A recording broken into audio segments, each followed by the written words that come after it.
This bill is largely intended to achieve this object. I now turn to explain briefly some of the amendments before the House. It is proposed to amend Section 23 of the Act to widen the scope of the business which the corporation may transact. The corporation is at present authorized to guarantee loans floated by industrial concerns in the public market, but not loans raised by such concerns from banks.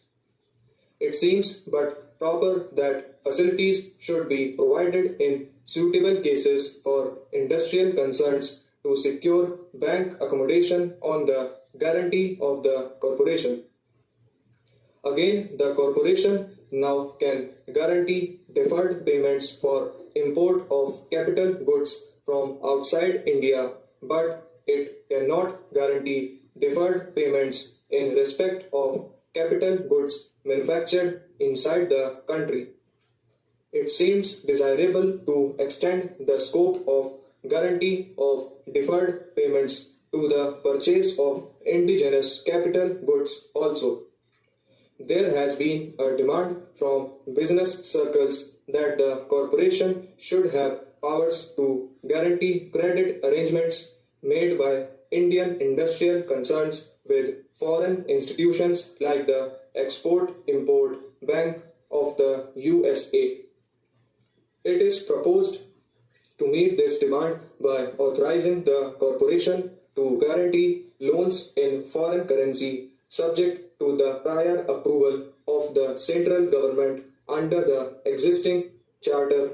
The corporation is empowered to underwrite the issue of stocks and shares, etc. by individual concerns, but is precluded from subscribing directly to such issues.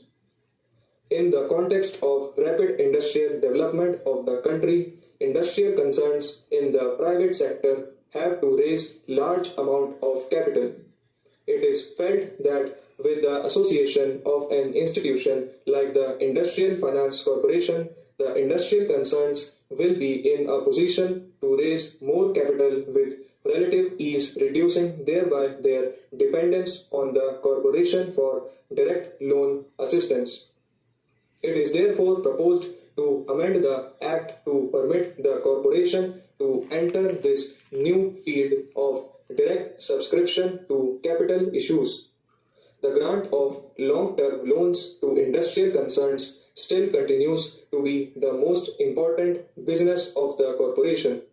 These loans carry only a fixed rate of interest for the entire period. Where a venture which has received a sizable loan from the corporation makes very large profits and declares handsome dividends, it seems quite reasonable that the corporation can share in the prosperity of the concern. To achieve this purpose, it is proposed to make it permissible for the corporation to conclude in suitable cases loan arrangement containing the option to convert loans, etc., granted by it into share capital of the loan concern.